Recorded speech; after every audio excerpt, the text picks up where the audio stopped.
महाशयानां भूयः भूयः। एवमेव अस्माकं परियोजनायाः अध्यक्षाणां परमपूज्यानां प्रोफेसर अमिताभ पांडे भारद्वाज महाशयानाम् अपि अस्याः कार्यशालायाः चतुर्थे दिवसे दशमे सत्रे भूयो भूयः स्वागतं करोमि। अस्माकं समेषामपि प्रतिभागिनां पुनरेकवारम् अद्यतन ज्ञानवर्धन्यां कार्यशालायां स्वागतमस्ति, अभिनन्दनमस्ति, वन्दनमस्ति। वयं विगत चतुर्भ्यः दिनेभ्यः अस्माकं ज्ञानमण्डन दिशा नूतन चिन्तन प्रसृतौ वर्धमानाः स्मः। अस्मिन्नेव क्रमे अस्माकं पूज्याः प्रोफेसर गोपीनाथ शर्मा महाभागाः ये ज्ञानवृद्धाः अनुभववृद्धाः अनुसन्धानतज्ञाः सन्ति। तेषां मार्गदर्शनेन वयं ह्यः अपि आनन्दिताः अभवाम। तादृश आचार्याः अद्य अस्मिन् सत्रे वैदिक साहित्ये शैक्षिक प्रबन्धनं नेतृत्वं च इति विषयम् अवलम्ब्य अस्माकं समेषामपि मार्गदर्शनं विधास्यन्ति अस्माकं पूज्याः आचार्याः प्रोफेसर गोपीनाथ शर्मा महाभागाः। गुरु जी का स्वागत करते हैं और उनका मार्गदर्शन हम सभी लोग इस अवसर पर चाहते हैं। अभी जो आज का विषय है उसके संदर्भ में कुछ पृष्ठभूमि के रूप में मैं निवेदन करना चाहूंगा। वैदिक काल की शिक्षा, हम वैदिक काल की शिक्षा बारे में विचार करें उससे पहले जैसे कि मुझे जानकारी मिली है, इस कार्यशाला में अनेक विद्वान अन्य अन्य विषयों के भी हैं, इसलिए मैं कुछ थोड़ा सा वेद के बारे में जानकारी भी देना चाहूँगा। वेद क्या हैं, परंतु शिक्षा के बारे में और वैदिक शिक्षा के बारे में जब हम कल्पना करते हैं तो विश्व की संस्कृतियों, सभ्यताओं तथा भौतिक विकास का मूल शिक्षा है। यह निर्विवाद है। संस्कृति का विकास होता है, सभ्यता का विकास होता है, और आज जो भौतिक विकास है और विश्व में आज तक जो विकास हुआ है प्राचीन काल से लेकर आज तक, उसका मूल कारण शिक्षा है। अब प्रश्न है कि शिक्षा क्या है। बहुत अल्प समय में अल्प बात कहूंगा। सीखने सिखाने की प्रक्रिया शिक्षा है, लेकिन यह बहुत सीमित अर्थ है। सीखना सिखाना किस प्रकार का हो इसके बारे में हमको विचार करना चाहिए। व्यापक अर्थों में यह व्यक्तित्व का निर्माण करती है, और जो मनोविज्ञान के विद्यार्थी हैं वो जानते हैं कि व्यक्तित्व के दो स्वरूप हैं। आउटर है, एक बाह्य व्यक्तित्व है, और एक आंतरिक व्यक्तित्व है। व्यक्ति के बोलने से, चलने से, खाने से, पीने से, पहनने से, अभिव्यक्ति से, वाणी से, प्रयुक्ति से, अभ्यास से, कर्म से उसके व्यक्तित्व को हम पता कर सकते हैं। लेकिन उसका ये सब कैसा है, इसके पीछे जो निहित भाव है वह सीखना सिखाना शिक्षा द्वारा ही संभव होता है। तभी हम कहते हैं यदि किसी का व्यक्तित्व ठीक नहीं है तो हम कहते हैं पता नहीं कहां से शिक्षा प्राप्त की है, इसके परिवार ने इसको कैसा बनाया, इस प्रकार के हमारे ऊपर आरोप लगते हैं। सीखने सीखने में क्या सीखना चाहिए यह महत्वपूर्ण है, केवल सीखना महत्वपूर्ण नहीं है। अब उसमें जो महत्वपूर्ण है वो क्या है कि आज हम स्व पर केंद्रित हो गए हैं, जबकि शिक्षा का मूल क्या हो गया।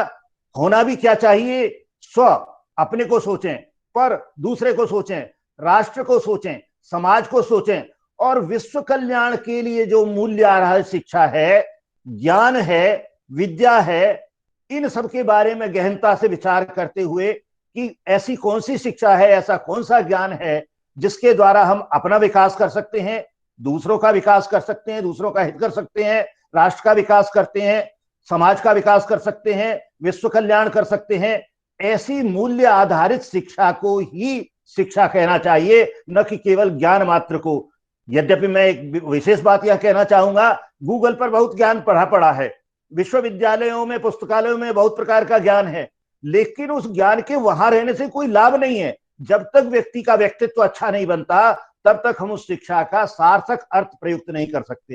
तो शिक्षा को निरंतर विकास की ओर अग्रसर करे, ऐसी शिक्षा ही वास्तविक शिक्षा है।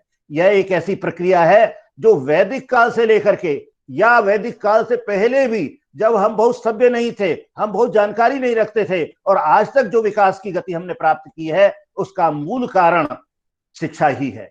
मैं कुछ अंग्रेजी शब्दों में भी कहना चाहूंगा, education is a continuous process. ये अनवरत है।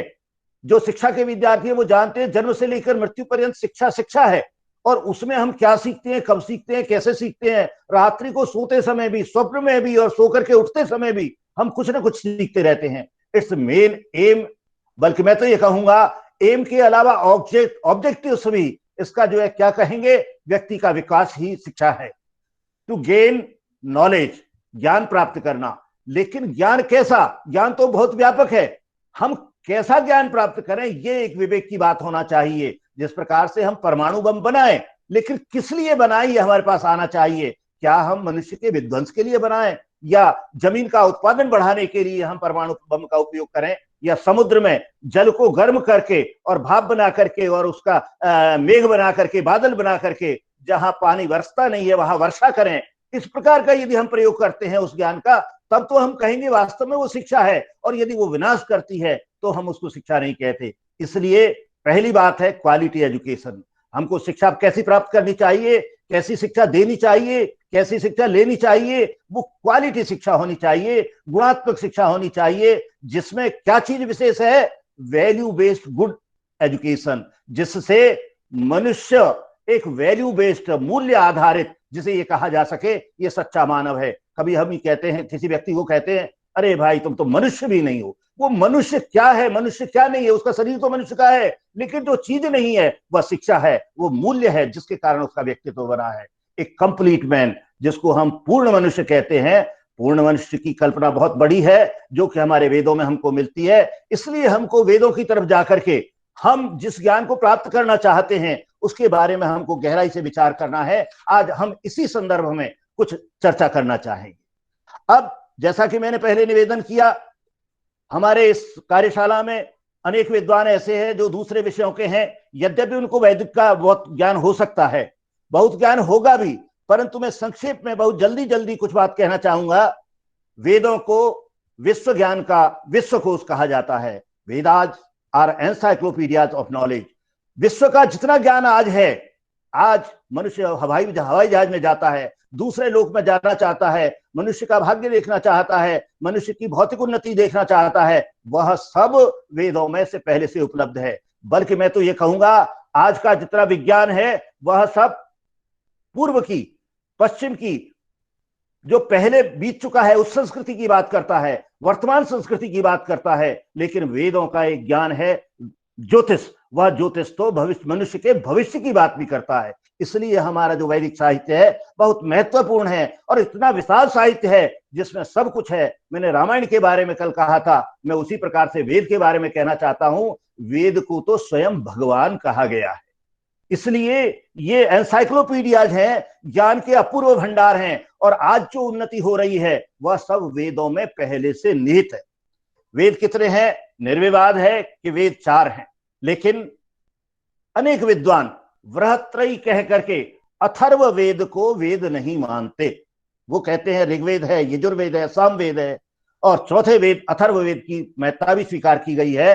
तो इस प्रकार से 4 वेद हैं, और उनमें जो विद्वान वेदत्रयी मानते हैं वो भी अथर्व वेद को इस दृष्टि से मानते हैं कि इसमें सांसारिक ज्ञान कूट कूट करके भरा हुआ है। जब हम चारों वेदों की बात करते हैं, ऋग्वेद निर्विवाद है कि ऋग्वेद इस संसार का, साहित्य का प्राचीनतम ग्रंथ है, जिसमें सब कुछ हमको मिलता है। इसमें विशेष रूप से हम जब बात करते हैं तो ऋचाएं हमको मिलती हैं, संहिताएं हमको मिलती हैं, देव स्तुति मिलती है। इसका प्रसिद्ध सूक्त है पुरुष सूक्त। उस पुरुष सूक्त में एक विराट मनुष्य की कल्पना की गई है, विराट पुरुष की कल्पना की गई है। यद्यपि उसमें कुछ बात ऐसी है जिसको आज के बहुत सारे प्रबुद्ध लोग स्वीकार नहीं करते, परंतु उसमें कहा गया है ब्राह्मणों से मुखमाशीत बाहु राजन्य कृता उरु तदस्य यद्वैश्यापद्भ्याम शूद्रो अजायता। यहाँ पर जब शूद्र शब्द का प्रयोग किया गया, मैं निवेदन करना चाहूंगा, ये बहुत महत्वपूर्ण है कि क्या हम निम्न जाति के बिना अपने अस्तित्व को ग्रहण कर सकते हैं क्या? शरीर में से यदि मस्तिष्क को हमने ब्राह्मण कह दिया, भुजाओं को क्षत्रिय कह दिया, उदर को यदि हमने वैश्य कह दिया, और यदि हम निम्न जातियों को यदि पैर बताते हैं तो कल्पना कीजिए ऐसा शरीर जिसमें पैर नहीं है। इसलिए यदि निम्न जातियां नहीं है तो हमारे शरीर का कोई अस्तित्व नहीं है। इसलिए हम चारों जातियों को मिलाकर ही, वेद में यह बात कभी नहीं कही गई है कि निम्न जातियां अलग हैं और उनसे हमको संपर्क नहीं रखना चाहिए। क्या हम बिना पैरों के अपने शरीर की कल्पना कर सकते हैं? इसलिए हमको वेदों में जो बात कही गई है, ऋग्वेद में जो बात कही गई है, उसको स्वीकार करना चाहिए कि हम चारों वर्ण एक हैं और एक साथ रह करके ही अपना और संसार का और राष्ट्र का विकास कर सकते हैं। दूसरा वेद है यजुर्वेद, इसमें यज्ञ का विधान किया गया है। तीसरा सामवेद, जिसमें गायन है, वादन है, नृत्य है, अनेक प्रकार के मनोरंजन के साधन है। अथर्ववेद, जैसा कि मैंने निवेदन किया, जीवन की जितनी भी गतिविधियां हैं, जीवन चलाने के लिए जितने भी कौशल हैं, उन सब का समुच्चय, व्यावहारिकता, जीवन कला, व्यवहार, एक दूसरे संबंध, उन सब के बारे में जो वृहत व्याख्या मिलती है वो हमको अथर्ववेद में मिलती है। इसलिए जब कहा गया ऋग्वेद उस विराट पुरुष की नाक है, यजुर्वेद उसका पैर है, सामवेद उसके कान और आंख हैं, अथर्ववेद उसकी भुजाएं हैं। साहित्य में ऐसा भी कहा गया है, ऋग्वेद का उपवेद है आयुर्वेद, यजुर्वेद का उपवेद है धनुर्वेद, सामवेद का उपवेद है गंधर्ववेद और अथर्ववेद का उपवेद है शिल्पवेद। अभी मैंने निवेदन किया 4 वेद हैं, उनमें कल्प है, छंद है, निरुक्त है, ज्योतिष है, शिक्षा है, इस प्रकार से 6 उपांग हैं और उनके 4 उपवेद भी कहे गए हैं। लेकिन इससे ही केवल वेद नहीं है, वेद में उपनिषद भी हैं। उस उपनिषदों को वैदिक साहित्य में संग्रहित किया गया है। कहा जाता है कि 108 उपनिषदों की रचना की गई, लेकिन वर्तमान में 108 उपनिषद तो नहीं मिलते, 10 तो साधारणतः प्राप्य होते हैं। 18 भी उपनिषदों का उल्लेख किया गया है, ईशावास्य उपनिषद, कठोपनिषद, प्रश्न उपनिषद, केन उपनिषद, तैत्तिरीय उपनिषद, इस प्रकार से 18 उपनिषद हमको अभी प्राप्त होते हैं, लेकिन उल्लेख है कि 108 उपनिषद होते हैं। इसके बाद ब्राह्मण ग्रंथों की रचना हुई, उनमें शतपथ ब्राह्मण, गोपथ ब्राह्मण, ऐतरेय ब्राह्मण, कौशिकी ब्राह्मण, ये सब वेद के ही भाग हैं। इनको हम वैदिक संहिता से, वैदिक साहित्य से अलग नहीं कर सकते। तीसरे प्रकार का साहित्य आरण्यक है, जो जंगलों में लिखा गया। कभी कभी प्रश्न उठता है आरण्यक है क्या? वानप्रस्थियों के द्वारा वेद की ऋचाओं का, वेद के संदर्भों का जो व्याख्या जंगल में बैठ करके वानप्रस्थियों के द्वारा की गई, उसको हम आरण्यक कहते हैं। लेकिन जिस प्रकार से हमने वेदांगों के संदर्भ में उपवेदों की कल्पना की है कि 4 उपवेद हैं, यहां पर मैं निवेदन करना चाहूंगा, मेरी जानकारी के अधिकतम जानकारी के अनुसार अथर्ववेद को छोड़कर सभी तीनों वेदों के आरण्यक हैं। अथर्ववेद का कोई आरण्यक मेरी दृष्टि में नहीं आया। वो कौन कौन से हैं? ऋग्वेद का सांख्यायन आरण्यक, यजुर्वेद का बृहदारण्यक आरण्यक, सामवेद का छंदोग्य आरण्यक। इस प्रकार से इतना विशाल साहित्य है जिसको हम आज के लौकिक साहित्य की तुलना में महानतम और विशेष रूप से ज्ञान का समुच्चय, ज्ञान का भंडार, आदर्श, मार्गदर्शक, मोटिवेट करने वाला, प्रेरक, सब कुछ कह सकते हैं और सब कुछ उसमें प्राप्य है। इस प्रकार से आज इन सब के संदर्भ में, वेदों के संदर्भ में, उपवेदों के संदर्भ में, उपनिषद के बारे में, ब्राह्मण ग्रंथों के बारे में और आरण्यकों के बारे में कुछ दृष्टांत, कुछ उदाहरण और कुछ समीक्षाएं लेते हुए मैं निवेदन करना चाहूंगा कि इनमें प्रबंधन को किस प्रकार से अभिव्यक्त किया गया है, किस प्रकार से लीडरशिप को, नेतृत्व को दर्शाया गया है, इसके बारे में मैं अपनी कुछ बात कहना चाहूंगा। कल हमने 2 पीपीटी आपके समक्ष प्रस्तुत की थी गुड मैनेजमेंट के लिए। पहली थी जिसमें गुड मैनेजमेंट, उत्तम प्रबंधन, जिसमें नियोजन एवं निर्णय की बात कही गई थी। नियोजन, हम किस प्रकार से प्लानिंग करें, कैसे निर्णय प्राप्त करें। एजुकेशन में भी किस प्रकार से भिन्न भिन्न कालों में निर्णय होते रहे हैं। अभी वर्तमान में जब हम 1947 में स्वतंत्र हुए, पहला शिक्षा आयोग बैठाया गया 1948-49 में, राधा कृष्णन आयोग। उसने एक बहुत बड़ी संस्तुति थी, भारत के भविष्य को दृष्टिगत रखते हुए ऐसा स्वरूप दिया कि यदि हम इनको फॉलो करेंगे, इनको प्रयोग करेंगे तो हम आगे बढ़ सकते हैं और राष्ट्र की उन्नति अवश्य होगी।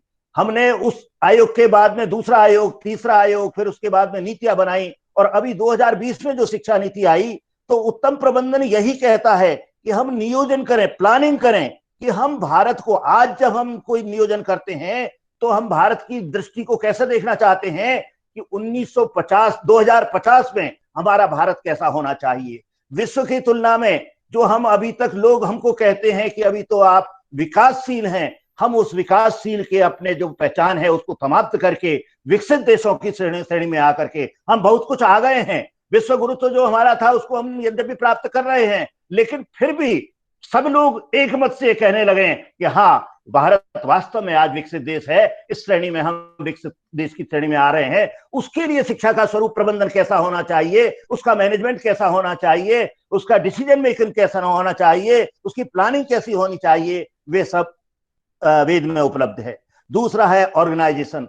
हम ऐसे कौन से कार्य करें, किस प्रकार के शिक्षक बनाएं, किस प्रकार का पाठ्यक्रम बनाएं, किस प्रकार की शिक्षा पद्धति अपनाएं। हम नवाचारों की बात तो करते हैं शिक्षा में, हमने कहा प्रोग्राम लर्निंग है, आज नए नए प्रकार के प्रयोग हो रहे हैं। खेल द्वारा शिक्षा हो सकती है, सामूहिक शिक्षा हो सकती है। एक ही कक्षा में एक विषय को पढ़ाने के लिए जब हम कहते हैं कि कई अध्यापक जो भिन्न भिन्न चीजों के विशेषज्ञ हैं वो जाकर के एक साथ भी शिक्षा दे सकते हैं। हम कल्पना करें, यह कल्पना वेद में पहले से गुरुकुलों में हमको प्राप्त थी। जो आयुर्वेद का विशेषज्ञ होता था, अभी मैं जब शिक्षकों की आपके सामने समीक्षा करूंगा उस समय निवेदन करूंगा कि उस समय के शिक्षक उपाध्याय भी होते थे, आचार्य भी होते थे, कुलपति भी होते थे।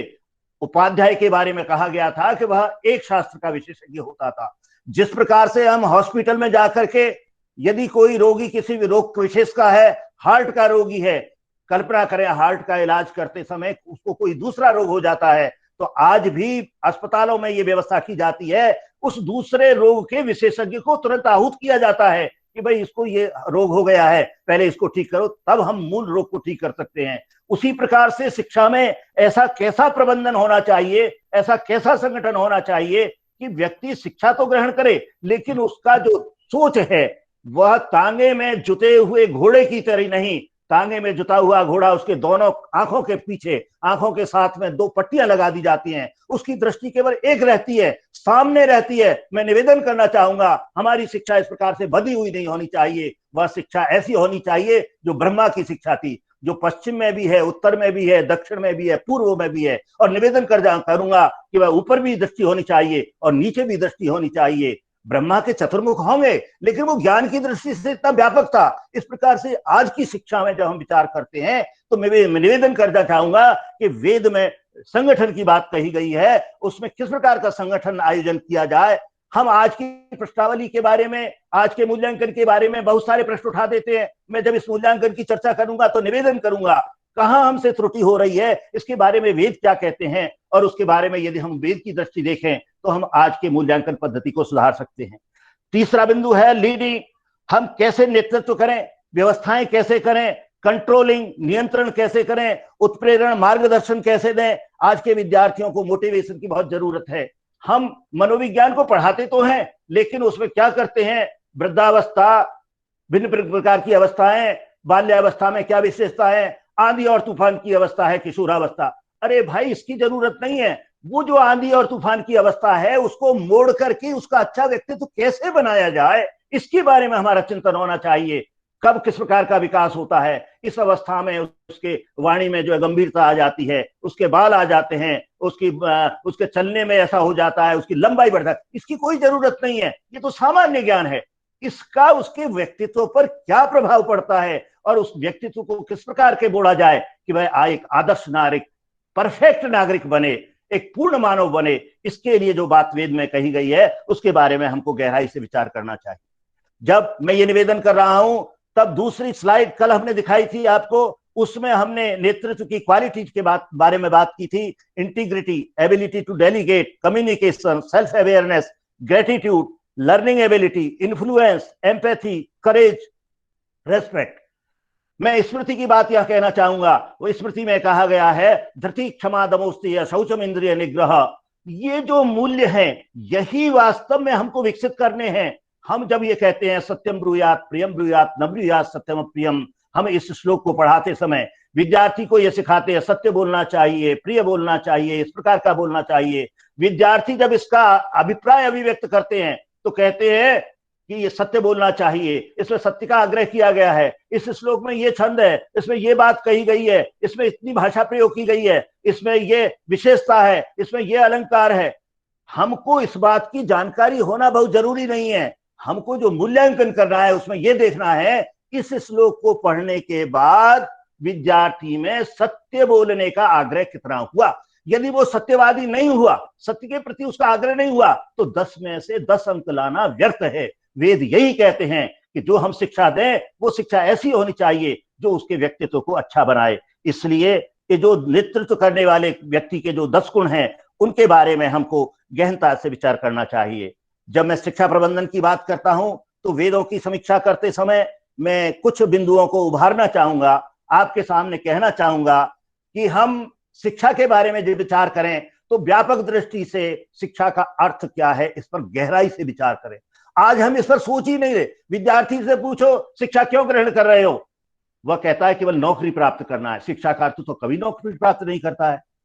शिक्षा के अर्थ के बारे में यदि नौकरी प्राप्त करना है तो हमने पहले कभी एक दोहा पढ़ा है, उत्तम खेती मध्यम वान निषिद्ध चाकरी भीख निदान। जो स्वकर्तव्य है, जो स्वकार्य है वो उत्तम है, चाहे वो कृषि है, वाणिज्य है और जो कुछ भी है। तो पहले कृषि आत्मनिर्भरता अपने कार्य के द्वारा होनी चाहिए, उसका शिक्षा का वास्तविक अर्थ यह है। और आज सब लोग शिक्षा से, आप एमए के स्तर के, स्नातकोत्तर स्तर के सारे विद्यार्थियों से आज एक प्रश्नावली भरवाएं कि शिक्षा का आपका ध्येय क्या है, तो सब कहेंगे हम नौकरी चाहते। अरे भाई, हम नौकरी कहां से इतनी लाएंगे? क्या हम स्वयं अपने पैरों पर खड़ा होकर के, वेद में इतनी विद्याओं का वर्णन किया गया है, इतना विशाल साहित्य है, उसमें कलाएं हैं, उसमें संगीत है, उसमें नृत्य है, उसमें जीवन के अनेक व्याख्याएं की गई हैं, उन सब के बारे में जो ज्ञान निहित है उस ज्ञान को देकर उसके व्यक्तित्व को ऐसा बनाना कि वह स्वयं उत्पादन के लिए तैयार हो जाए, शिक्षा का यही वास्तविक अर्थ है। तो उसके बारे में हम जो बात कहना चाहते हैं, शिक्षा का अर्थ, उद्देश्य, पाठ्यक्रम क्या होना चाहिए, हम क्या पढ़ाएं, हमारे सामने पता ही नहीं है। यद्यपि आजकल जो पाठ्यक्रम बनाने की पद्धति है उसमें एक बात निहित कर दी गई है, शुरू में 3-4 उद्देश्य लिख दीजिए, फिर पाठ्यक्रम लिख दीजिए और फिर उसमें मूल्यांकन के लिए क्या बातें होगी ये इन बातों का उल्लेख कर दीजिए। इससे कभी भी उत्तम शिक्षा की बात नहीं की जा सकती। उसका आयोजन, नियोजन, डिसीजन मेकिंग कैसा होना चाहिए, शिक्षक के बारे में हम विचार करें तो बहुत महत्वपूर्ण बात है। वैदिक काल में शिक्षक मिशन भावना से काम करते थे, समर्पण भावना से काम करते थे, शिष्य में और पुत्र में कोई अंतर नहीं करते थे। आज शिक्षक और विद्यार्थी के बीच तो दूरी बन गई। शिक्षक क्या कहता है, 1 घंटे पढ़ाऊंगा, इतने रुपए लूंगा, और फिर उसमें भी सोमवार को आऊंगा, बुधवार को आऊंगा, फिर उसके बाद शुक्रवार को आऊंगा। इसका मतलब क्या है, ये आज की नौकरी हो गई। शिक्षा तो कभी नौकरी नहीं रही, शिक्षक तो कभी नौकरी नहीं करता था, वह तो समर्पित भाव से विद्यार्थी के व्यक्तित्व को देखता था। और टाइम के संदर्भ में भी, समय के संदर्भ में भी मैं निवेदन करना चाहूंगा, यद्यपि आज गुरुकुल प्रणाली लागू नहीं की जा सकती, लेकिन विद्यार्थी का मूड नहीं है, विद्यार्थी नहीं चाहता, शिक्षक का मूड नहीं है, शिक्षक अभी इस समय पढ़ाने की मुद्रा में नहीं है। आज जो ये कह दिया गया कि 11 बजे से 12 बजे तक अमुक चीज का जो कालांश होगा, अब शिक्षक की मनोवृत्ति नहीं, वो पढ़ाना नहीं चाहता, तो उसको क्षमा नहीं किया जा सकता कि आप अपने कार्य से विमुख हो रहे हैं। भाई, शिक्षा कब होती है? शिक्षा को कल मैंने जो निवेदन किया, अनौपचारिक शिक्षा, तो समय का कोई प्रावधान ही नहीं है, स्थान का कोई प्रावधान ही नहीं है। यदि हम गीता की शिक्षा को देखें, इतना बड़ा ग्रंथ हुआ, श्री कृष्ण ने अर्जुन को समझाया, प्रश्नोत्तर प्रणाली अपनाई गई, व्याख्या प्रणाली अपनाई गई, दृष्टांत प्रणाली अपनाई गई, उसमें उद्बोधन किया गया, और उसमें कृष्ण यदि शिक्षक है, अर्जुन विद्यार्थी है, तो आप देखिए स्थान कहाँ है, युद्ध स्थल। क्या शिक्षा विद्यालय में ही होती है? वेद भी यही कहते हैं कि हालांकि गुरुकुल हुआ करते थे, आश्रम हुआ करते थे, लेकिन यदि आवश्यकता है तो विद्यार्थी को वास्तविक संस्कृति में ले जाकर के हमको शिक्षा देनी चाहिए, शिक्षा ग्रहण करानी चाहिए, प्रायोगिक शिक्षा पर हमको जोर देना चाहिए। इस प्रकार से आज के संदर्भ में शिक्षक के लिए, विद्यार्थी के लिए, शिक्षण विधि के लिए अध्ययन का स्थान कहाँ, अनुशासन कैसा, वित्त प्रबंधन कैसा, नियंत्रण कैसा, व्यवस्था कैसी। आज तो विद्यालय कहता है, आज मैं ये सुनता हूं कि हमारे विद्यालयों में आज भिन्न भिन्न प्रकार के विषयों के अध्यापक ही हमको उपलब्ध नहीं है। भाई, ये प्रबंधन कौन करेगा, कैसे होगा? यदि हम सब केवल वित्त दृष्टि से ही देखते रहेंगे तो उत्तम शिक्षकों की व्यवस्था होना बहुत मुश्किल है। उसी प्रकार से जब हम शिक्षक प्रशिक्षण की बात करते हैं, उत्तम शिक्षक प्रशिक्षण कैसे हो, केवल एनसीटी का बना देना उत्तम शिक्षक पैदा नहीं करेगा। जब तक सीखने वाले में, जब तक सिखाने वाले में ललक नहीं होगी, तब तक हम उत्तम शिक्षा की कल्पना नहीं कर सकते। इसलिए जब हम शिक्षा के संगठन की बात करते हैं तो विविध स्तरों पर हमको विचार करना होगा कि हम किस प्रकार से शिक्षा का नियोजन और प्रबंधन करें। उसमें शिक्षा या परिभाषा, शिक्षा या आवश्यकता, नेक्स्ट शिक्षालय से स्वरूपम, अध्यापकानां नियुक्ति प्रकाराः, अध्यापन विधि, अध्यापकानां शिक्षिभ्यः सह संबंध, छात्राणां स्वरूपम, छात्राणां नामांकन प्रक्रिया, छात्र अध्यापकानां दिनचर्या परिधान प्रशासन च। फिर उसके बाद में शिक्षालय प्रबंध व्यवस्था, उसमें विद्यालय से करते धनु प्राप्ति साधनम, फिर चरित्र निर्माणे शिक्षालय व्यवस्था योगदानम, छात्राणां निवास व्यवस्था, छात्राणां कृते अभिभावक व्यवस्था और छात्राणां सर्वांगीण व्यवस्था में हम किस प्रकार का नियोजन करें, किस प्रकार की प्लानिंग करें और किस प्रकार का स्वरूप अपनाएं, इसके बारे में वेद में बहुत स्पष्ट रूप से कहा गया है। मैं बहुत जल्दी में अपनी बात कहना चाहूंगा शिक्षा के अर्थ के बारे में। यत्र तत्र वेदों में, उपनिषदों में, ब्राह्मणों में, ब्राह्मण ग्रंथों में, आरण्यकों में बहुत सारे सूत्र हमको मिलते हैं। हमको मिलता है, कठोपनिषद में मिलता है, सा विद्या या विमुक्तये, विद्या वह है, ज्ञान वह है जो मुक्ति प्रदान करे। हाँ, एक वास्तविक मुक्ति और एक यह है सांसारिक पदार्थों से मुक्ति। सांसारिक पदार्थों से मुक्ति, आज तो सांसारिक पदार्थों में लिप्तता बढ़ती जा रही है, जबकि शिक्षा का जो प्रमुख ध्येय है, शिक्षा की जो प्रमुख परिभाषा है, जो कठोपनिषद में दी गई है, जो कि वेद का एक भाग है, उसमें कहा गया है सा विद्या या विमुक्तये। दूसरी बात, विद्या अमृतम अश्नुते, ईशावास्योपनिषद में कहा गया है विद्या अमृतम अश्नुते, विद्या से अमरता की प्राप्ति होती है। तैत्तिरीय उपनिषद के दूसरे अध्याय के 57वें श्लोक में लिखा है सत्यम ज्ञानम अनंतम ब्रह्म, ज्ञान अनंत है, ब्रह्म सत्य है। इस सत्य की खोज करना ही शिक्षा का महत्वपूर्ण भाग है। हमको इसके लिए आग्रह होना चाहिए। केनोपनिषद में विद्या विन्दते मृतम, अध्याय 2 के 4 श्लोक में, और बार बार हम सुनते हैं असतो मां सदगमय, असत से मुझे सत की ओर ले जाओ। असत क्या है? असत्य, अंधकार, अंधकार से मुझे प्रकाश की ओर ले चलो। तमसो मां ज्योतिर्गमय, अंधकार से मुझे प्रकाश की ओर ले जाओ। मृत्युर्मा अमृतम गमया, और मृत्यु से मुझे, मृत्यु का अभिप्राय मृत्यु ही नहीं है, व्यक्ति के जीवन में जीवित रहते हुए भी मृत्यु का भाव हो सकता है। उसका जीवन ही निष्प्राण है, उसमें जीवंतता ही नहीं है। उस जीवंतता को समाप्त करना शिक्षा का ध्येय है। इसलिए हम इन परिभाषाओं के बारे में जब गहराई से विचार करते हैं तो हमको शिक्षा के बारे में जानकारी होनी चाहिए। जब हम शिक्षा के उद्देश्यों की बात करते हैं तो हम शिक्षा के उद्देश्यों को विद्या एवं ज्योति, ज्ञान ज्योति प्रज्वालयति, अविद्यां तमसा नहरति, दुर्गुणं वारयति, सद्गुणानां संचारयति, कीर्तिं प्रथयति, गौरवं विकासयति, यशो वितनोति, भूभृत्सु च आदरं प्रददाति, धृति क्षमा दमोस्त्य शौचम इंद्रिय निग्रह धीर विद्या यशो आदि कह करके शिक्षा के महत्वपूर्ण उद्देश्यों की चर्चा की गई, जिसमें यह मनोरंजिका है, यह वैभवदायिनी है, मनस पावनी है, आदर्श नागरिक निर्मात्री है, राष्ट्र प्रेम प्रदान अभिव्यक्त करने वाली है, समाज और राष्ट्र का उत्तम सदस्य बनाने के लिए हमको आग्रह करती है, चरित्र निर्माण इसका मुख्य ध्येय है, और यह व्यक्तित्व का संपूर्ण विकास करती है, चाहे वो व्यक्तित्व का आंतरिक भाग हो और चाहे बाहर का। और भी यजुर्वेद में कहा गया हमारी मनोवृत्ति स्व को छोड़ करके सबके प्रति होनी चाहिए, सबके प्रति संभाव। जैसा कि मैंने निवेदन किया विराट पुरुष में हम किसी भी अंग को अलग नहीं कर सकते, उसी प्रकार से आज जो व्यक्ति सोच रहा है अहम भवामि सुखिना, मैं सुखी हूं, वेद में कहा गया, यजुर्वेद में कहा गया है सर्वे भवन्तु सुखिना सर्वे सन्तु निरामया सर्वे भद्राणि पश्यन्तु मां कश्चित् दुःखभाग् भवेत्।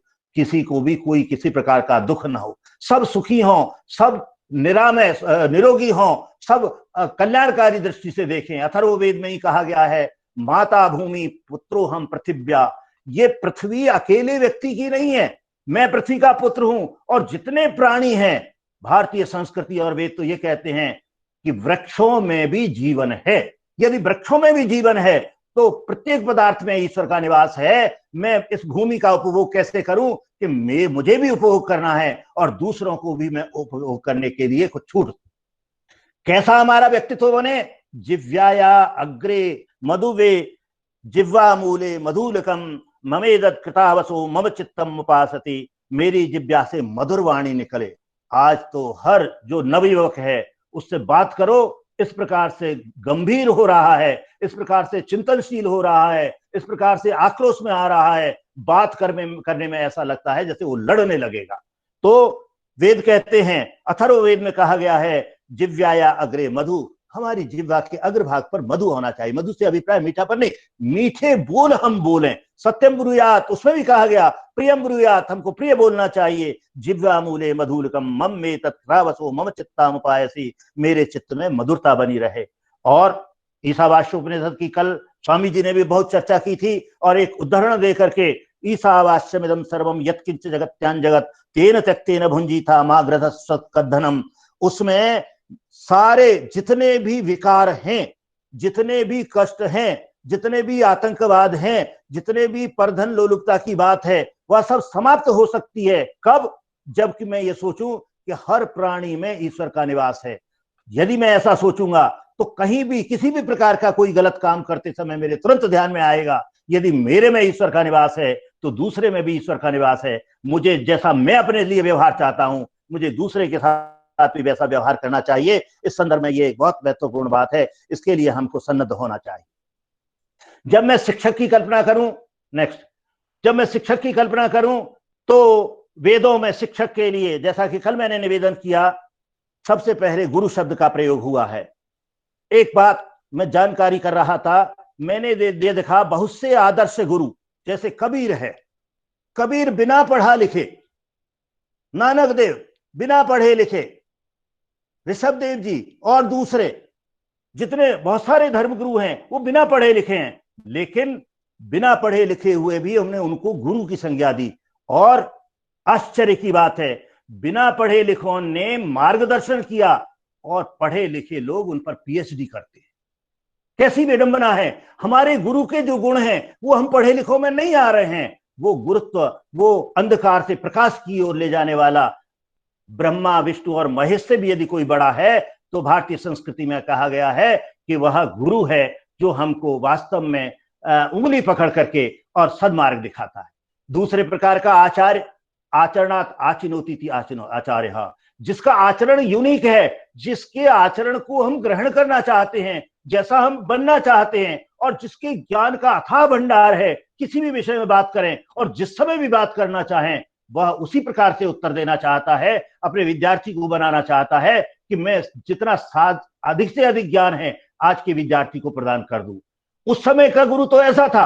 आज हम सीमित होकर के विद्यार्थी को बहुत सारी भारत में बल्कि विश्व में बहुत सारा ज्ञान इसलिए लुप्त हो गया कि गुरुओं को जो ज्ञान था वो अपने साथ ले गए, उन्होंने विद्यार्थियों को दिया ही नहीं। हमको आचार्य का प्रथम दायित्व है कि वे अपना संपूर्ण ज्ञान, बल्कि आचार्य की दृष्टि क्या होनी चाहिए कि मेरा शिष्य मेरे से भी उत्तम मिले, मेरा शिष्य मेरे से भी उत्तम बने। इसके बारे में हमको एक कथानक मिलता है कि वशिष्ठ का पुत्र बहुत योग्य था, लेकिन वशिष्ठ उसको हमेशा ये कहते थे तुमसे कुछ नहीं आता, तुमसे कुछ नहीं आता, जबकि सब लोग प्रशंसा करते थे। उसने अपनी माता से कहा सब लोग मेरी प्रशंसा करते हैं, पिताजी कहते हैं मुझसे कुछ नहीं आता, आज मैं देखूंगा।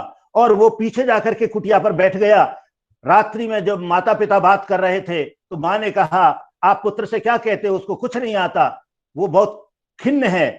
तब आचार्य ने कहा, वशिष्ठ ने कहा, मैं जानता हूं कि वह बहुत योग्य है और मुझसे भी ज्यादा योग्यता प्राप्त कर रहा है, परंतु मैं ये चाहता हूं कि वह विश्व का सर्वश्रेष्ठ गुरु बने, इसलिए मुझको ऐसा कहना पड़ता है।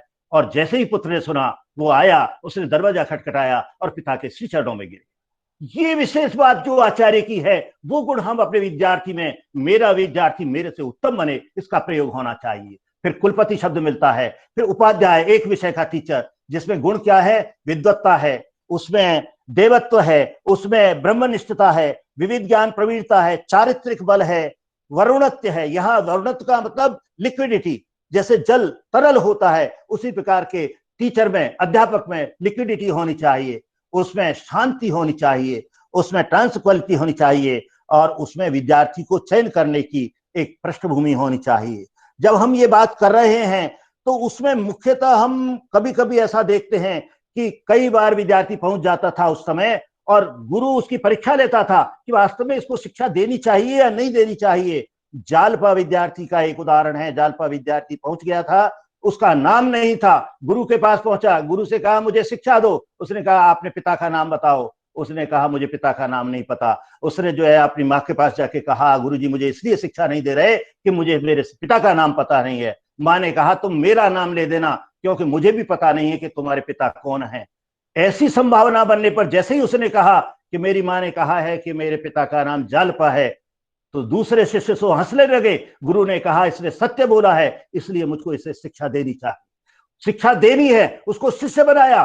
कुछ दिनों तक गुरु ने नहीं पढ़ाया। दूसरे विद्यार्थी उसकी हंसी उड़ाने लगे, कहने लगे तुमको गुरुजी पढ़ाएंगे नहीं। कुछ दिनों बाद गुरुजी ने उनको 400 गायें दी कि देखो ये बहुत कमजोर गायें हैं, इनको हृष्ट पुष्ट करके और 1000 जब हो जाएं तब तुम मेरे पास आना, तब मुझे शिक्षा दो, तब मैं तुमको शिक्षा दूंगा। और जब वो गायें 400 से 1000 हो गई और पुष्ट हो गई, जब वह आया गुरु चरणों में गिर गया कि महाराज मुझे तो ज्ञान प्राप्त हो गया। कैसे हुआ?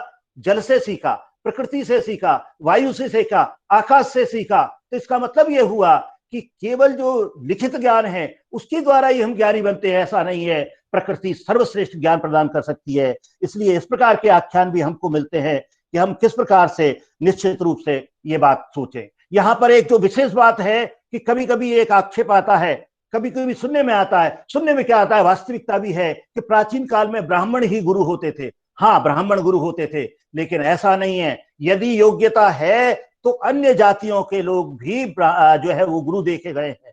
इनमें जनक के बारे में कहा जा सकता है क्षत्रिय थे, कैकेयी के बारे में, अश्वपति के बारे में, ये सब क्षत्रिय थे।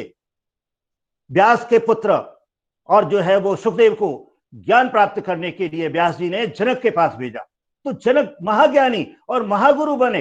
तो कहने का अभिप्राय यह है कि क्षत्रियों को भी गुरु बनते देखा गया है। तुलाधार नाम का एक वैश्य था, उसको गुरु की संज्ञा मिली। एक निम्न जाति का धर्मव्याध था, उसने भी गुरुत्व प्राप्त किया। और कभी कभी निम्न जाति का व्यक्ति ब्राह्मणत्व भी प्राप्त करता है। विश्वामित्र का एक उदाहरण है, जो राज ऋषि थे, लेकिन उसके बाद वो ब्रह्मर्षि बने, महाज्ञानी बने और बड़े गुरु बने, और उन्होंने संसार को ज्ञान प्रदान किया। जब मैं विद्यार्थी की चर्चा करता हूं तब वेद में वटुक, अंतेवासी, अध्येता, ब्रह्मचारी, शिक्षार्थी, शिष्य और गुरु के पास रह करके शिक्षा प्राप्त करने वाला जो विद्यार्थी है वह शिष्य कहलाया। और उस विद्यार्थी के कालांतर में ही यद्यपि कही गई है सुभाषितानी में कि विद्यार्थिना पंच लक्षण काकचेष्टा वपु ध्यान ध्यान स्वान निद्रा तथैव च। आज के विद्यार्थी में तो ये चीजें देखने को भी नहीं मिलती। काकचेष्टा बको ध्यानम, आज कोई ध्यान पूर्वक पढ़ना चाहता है, वह तो 1 डे और 7 डे सीरीज से अपने उपलब्धि प्राप्त करना चाहता है। क्या हो गया, किस प्रकार से हमको शिक्षा, और उस समय संस्कारों की जो बात थी 16 संस्कार थे, लेकिन जो शिक्षा के प्रथम संस्कार हैं उपनयन संस्कार। पहले उपनयन होगा, उसके बाद वेदारंभ होगा, विद्याध्ययन का होगा, और उसके बाद जब शिक्षा समाप्ति होगी तब समावर्तन। आज भी हमको विश्वविद्यालयों में दीक्षांत समारोह है, समावर्तन संस्कार देखने को तो मिलते हैं। उपदेश तो वही है जो उपनिषद में लिया गया, सत्यम वद, धर्मम चर, स्वाध्याय मा प्रमद, ऐसे बहुत सारे वाक्य, यानी अस्माकम सुचरितानि तानि ते उपास्यानि, जो हमें श्रेष्ठ गण है उसको धारण करो। हम दीक्षांत समारोह में आज के विद्यार्थी को भी यही कह रहे हैं। और हमने ये भी देखा है कि जहां जिस किसी संदर्भ में कभी भी स्लोगन बनाए गए हैं, ध्येय वाक्य बनाए गए हैं, भारत में भी अनेक प्रकार के ध्येय वाक्य हैं। सत्यमेव जयते हमारे संसद में लिखा हुआ है। ये कहां से आया? ये भी हमारे उपनिषदों में लिखा है, ये वेदों में लिखा है। तो जो आर्ष ग्रंथ है उनमें इस प्रकार के अनेक वर्णन मिलते हैं, उनको हमको धारण और ग्रहण करना चाहिए और उनसे हमको शिक्षा ग्रहण करनी चाहिए। यहाँ एक प्रश्न ये भी मिलता है कि क्या उस समय के विद्यार्थी, महिलाएं नहीं होती थी, लड़कियां नहीं होती थी? मैं कुछ उदाहरण देना चाहता हूं। उस समय महिलाओं को भी शिक्षा ग्रहण करने का पूरा अधिकार था। लोपामुद्रा, अपाला, रुद्र, विश्वाधारा, घोषा, गार्गी, मैत्रेयी, गोपायनी, अदिति, दाक्षायणी, अत्रेयी, पैलामिनी, ऐसे बहुत सारे उदाहरण हमारे पास हैं कि वेद काल में निश्चित रूप से महिलाओं की शिक्षा भी होती थी। यहाँ पर एक और विशेष बात है कि आज जब हम टीचर ट्रेनिंग की बात करते हैं, उसका प्रबंधन कैसे किया जाए। आज हम ट्रेनिंग दे करके और विद्यार्थी को शिक्षक बनाना चाहते हैं। मूलभूत जो गुण है उसमें शिक्षकत्व, उसका परीक्षण हमारे पास कहीं नहीं है। हम गणित का परीक्षण करते हैं, सामान्य ज्ञान का परीक्षण करते हैं, भाषा का ज्ञान ग्रहण करते हैं और कुछ मनोविज्ञान की थोड़ी थोड़ी बात उससे जानना चाहते हैं। इससे तो हम ये कहें कि अच्छा शिक्षक बनेगा, वह यह सब तो फ्रेमिंग याद करके और अभिव्यक्त कर देता है, 200 में से 200 अंक, 200 में से 198 अंक लाता है। और लेकिन जब व्यवहार में शिक्षक बनता है तो शिक्षक को समय पर पहुंचना चाहिए, विद्यार्थी के लिए अपरिमित प्रेम होना चाहिए, उसको निष्कपट होना चाहिए, मूल्यांकन में निष्पक्ष होना चाहिए, विषय पर अधिकार होना चाहिए। इस बात का तो परीक्षण हुआ ही नहीं, तो किस प्रकार से हम उसका सिलेक्शन कर रहे हैं? उस समय पहली बात है, गुरु का बेटा ही गुरु होता था, गुरु का प्रिय छात्र उस समय अध्यापक होता था, कक्षा का प्रतिनिधि छात्र गुरु होता था। और ऐसे भी उल्लेख देखने को मिलते हैं जिसमें राज्य या राज्य व्यवस्था में एक विद्वत परिषद होती थी जिसमें 3 विशेषज्ञ होते थे, सभी जातियों के, सभी धर्मों के, सभी प्रकार के वर्गों के लोग उसमें सम्मिलित होते थे, उसमें छात्र प्रतिनिधि भी होते थे। आज भी सिंडिकेट और सीनेट बनती है, लेकिन सिलेक्शन का जो प्रोसीजर है अध्यापक का वो एक भिन्न प्रकार का है। हम दूसरे प्रकार से आज चयन कर रहे हैं, उसका स्वरूप तो देखने को मिल रहा है, लेकिन वो उतना प्रकार से जिस प्रकार से पहले अध्यापक की नियुक्ति होती थी उस प्रकार की बात हमको वास्तव में आज देखने को नहीं मिल रही है। शतपथ ब्राह्मण में कहा है, शिष्यम शिक्षित अक्षण द्वेषादि भी अत्र शिष्य संवत्सर पर्यंतम निवसयति। उसका कार्यकाल शिक्षण का 12 वर्ष का था। एक वेद के लिए अध्ययन की सीमा 12 वर्ष थी, क्योंकि विद्यार्थी 8 या 9 वर्ष में यज्ञोपवीत के बाद, उपनयन के बाद आता था। उपनयन तक उसका जो संस्कार होता था, उसकी शिक्षा जो होती थी घर में पिता के द्वारा होती थी, और जब वो गुरुकुल में आता था एक वेद की शिक्षा ग्रहण करता था।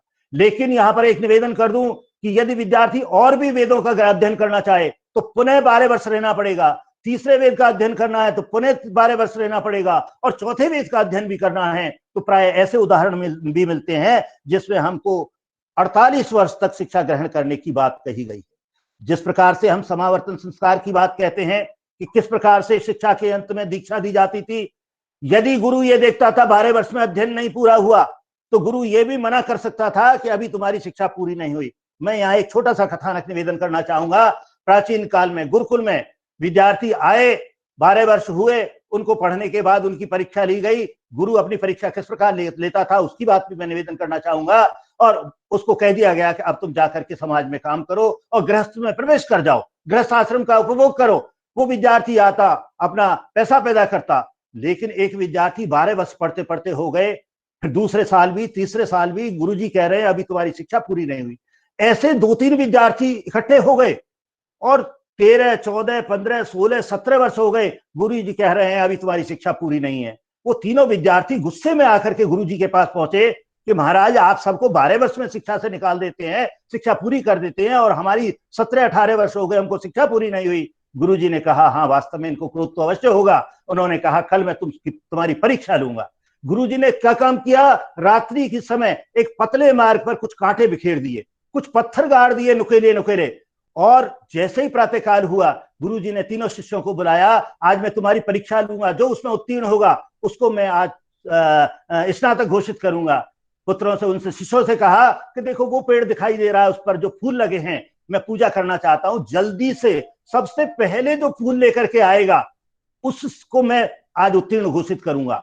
प्राचीन काल के जो व्यवस्थाएं हैं, प्राचीन काल की जो वेशभूषा है, उसके अंतर्गत जो विद्यार्थी था धोतियां आदि पहना करते थे। जैसे ही उस मार्ग से होकर के गए, क्योंकि मार्ग में होकर के जाने से ही उस पेड़ तक पहुंचा जा सकता था, जैसे ही विद्यार्थी गए तो किसी का पैर टूटा, किसी के ठोकर लगी, किसी के खून निकले, किसी ने कांटे का अनुभव किया। सबकी ललक क्या रही कि मुझको सबसे पहले फूल लाने हैं। स्पर्धा बढ़ गई। एक विद्यार्थी ने कहा 11, 12, 13, 14, 15, 16, 17 वर्ष हो गए, पास तो होना नहीं है, उत्तीर्ण तो होना नहीं है, क्या करें? मैं तो ऐसा करता हूं, इन पत्थरों को उखाड़ता हूं जिससे सब लोगों को, हमको मार्ग प्रशस्त मिलेगा, इन कांटों को बीनता हूं। गुरुजी दूर से देख रहे थे। जब लौट करके तीनों आए, जो सबसे पहले लेकर के आया बड़ा प्रसन्न कि मैं आज उत्तीर्ण घोषित होऊंगा।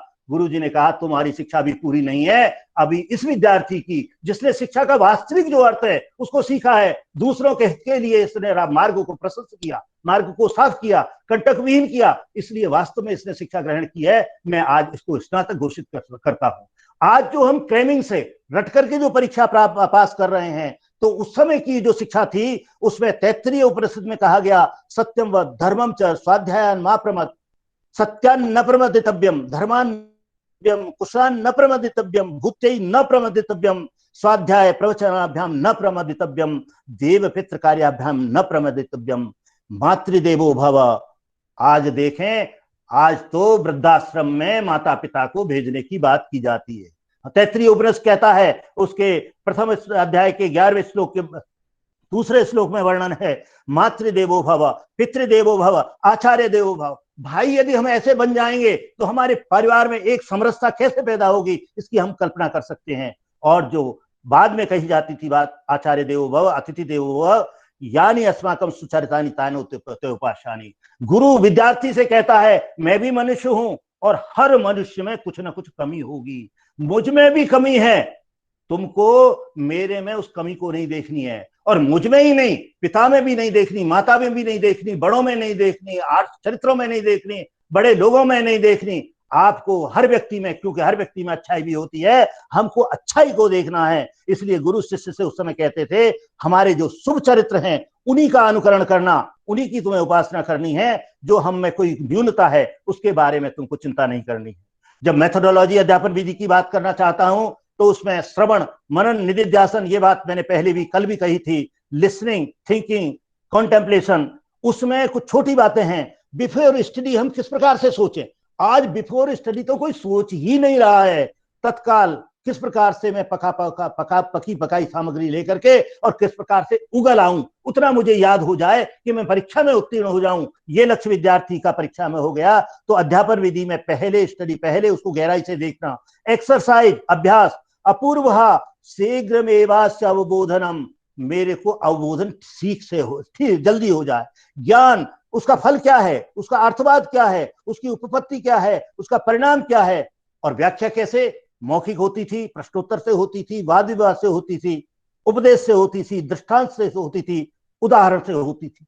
जब वैदिक साहित्य की बात करते हैं तो उसमें सूत्र प्रणाली प्रमुख थी, उसमें पद पाठ था, उसमें जटा पाठ था, उसमें घन पाठ था, उसमें प्रमाणों की बात की जाती है, अनुमानों की बात की जाती है, यत्र यत्र हुमा तत्र तत्र बन्नी, विश्लेषण और संश्लेषण। और उसके बाद में जो आज हम नई विधि की बात कर रहे हैं व्याकरण शिक्षण के लिए, क्योंकि संपूर्ण साहित्य का जो आधार है संस्कृत में वो व्याकरण है, उसके लिए जो हम सूत्र प्रणाली की बात कर रहे हैं, इसको उन्होंने निगमन नाम दिया।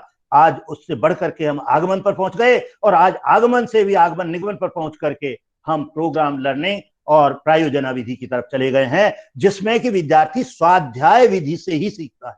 आज स्वाध्याय की परंपरा तो वास्तव में खत्म ही होती जा रही है। प्रकृति सबसे बड़ा शिक्षक है, जैसा कि मैंने अभी जालपा का उदाहरण दिया, और उससे हमको ज्ञान प्राप्त करना होता है। डिसिप्लिन की जब हम बात करते हैं, आज मेरे जितने बुजुर्ग लोग हैं, मैं उन बुजुर्गों से पूछता हूं कि क्या आपके समय में अनुशासन की कोई समस्या थी क्या? क्या विद्यार्थी अविनीत होता था क्या? वो विनम्र नहीं होता था क्या? विद्या ददाति विनयम नहीं आती थी क्या? पेड़ भी जब फल आता है तो झुक जाते हैं, नदियां भी अपना पानी स्वयं नहीं पीती, दूसरों को देती हैं। तो उसी प्रकार से आज से 40, 50, 60 साल पहले तो अनुशासन की कोई समस्या ही नहीं थी। सेल्फ डिसिप्लिन, विद्यार्थी पड़ोसी को देख करके भी ये सोचता था कि कहीं मुझको अपराध करते हुए ये देख न ले। आज तो अपने परिवार के सदस्य को देखते हुए भी चिंता नहीं करता है। तो सेल्फ डिसिप्लिन की बात, उसमें अनुशासन की या मूल्यों की कोई समस्या ही नहीं थी। वो आचार्य का जो आचार्यत्व था, उसका जो गुरुत्व था, उसके द्वारा उससे वह स्वयं सीखता था और उसके द्वारा उसका मार्गदर्शन होता था। उसमें जब राजा का क्या योगदान होता था, नेतृत्व का क्या योगदान होता था, गुरु का और क्या योगदान होता था, सोसाइटी का क्या योगदान होता था, पाठ्यचर्या निर्माण में समाज के प्रबुद्ध लोगों के लिए। जिस प्रकार से मैं निवेदन करना चाहता हूं, यदि किसी फैक्ट्री में किसी प्रकार का उत्पादन होता है, हमको फैक्ट्री के लोगों को बुला करके अपने करिकुलम को ये दिखाना चाहिए। जितने हमारे इंजीनियरिंग कॉलेज हैं, यदि हम उसमें मैकेनिकल के पाठ्यक्रम को बनाना चाहते हैं, तो जितने मशीनों की फैक्ट्रियां हैं, वहां के जो चलाने वाले लोग हैं, उनको बुला करके ये पूछें आप हमारा कैसा उत्पाद चाहते हैं। आज के हम आपको जो नियोजन करने के लिए विद्यार्थी देना, व्यक्ति देना चाहते हैं, उसमें क्या क्वालिटी होनी चाहिए, उसमें उस नियोजनकर्ता को तो कभी बुलाया ही नहीं जाता। प्राचीन काल में नियोजनकर्ता को, जो संसार के जो सभी चीजों के प्रबुद्ध लोग थे, उनको पाठ्यचर्या निर्माण में संलग्न किया जाता था। ऐसे तो विश्वविद्यालय स्तर पर निश्चित रूप से सीनेट होती है, सिंडिकेट होती है, उसमें इस प्रकार के सदस्य तो होते हैं, लेकिन हम जब ये देखते हैं उस करिकुलम निर्माण में ये बात आनी चाहिए। उसी प्रकार व्यवस्थाओं में अरेंजमेंट कैसे होता है, गुरुकुलों की व्यवस्थाएं राजा भी करते थे, विद्यार्थी भिक्षाटन भी करते थे, विद्यार्थी अनुत्पादन भी करते थे, उनको कृषि और वाणिज्य का भी ज्ञान था। वो अपने गुरुकुल के आसपास की जो जमीन थी उसमें अनेक प्रकार के फल और पौधे और अनुत्पादन करते थे और स्वयं निर्भर रहते थे। अर्थ के लिए राजा से भी हमको निश्चित रूप से बहुत धन मिलता था।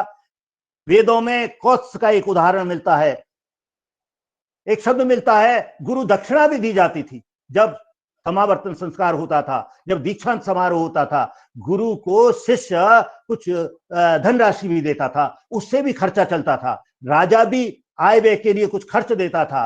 विद्यार्थी स्वयं उपार्जन भी करते थे अपने गुरुकुल के आसपास की जमीन का उत्पादन करके, और उनसे लर्निंग बाय डूइंग भी होती थी। और उसके बाद बहुत सारा धन वो भिक्षाटन से भी प्राप्त करते थे। इस प्रकार से विद्यालयों की व्यवस्था होती थी। लेकिन आज जब हम ये कहते हैं तथाकथित जो बहुत, जिनको हम कहते हैं सोफिस्टिकेटेड और हाईली वैल्यू ओरिएंटेड स्कूल्स तो कह देते हैं, लेकिन उसमें मात्र दिखावा जो हमको दिखाई दे रहा है। शुल्क तो है 1.5 लाख रुपए, लेकिन उसमें है क्या? उसमें जो चरित्र निर्माण की बात है, व्यक्तित्व निर्माण की बात है, वो बहुत कम है। वह विद्यार्थी केवल याद करना, याद करना, याद करना, ज्ञान को ठूस ठूस करके या अंक आधारित। एक पड़ोसी दूसरे पड़ोसी से पूछता है आपका विद्यार्थी कहां पढ़ रहा है, कि विद्याश्रम में पढ़ रहा है। कहां पढ़ रहा है? बिरला में पढ़ रहा है। ये पब्लिक स्कूल के नाम पर जो बात चल रही है, पहले भी गुरुओं के आश्रमों से विद्यार्थियों की पहचान होती थी।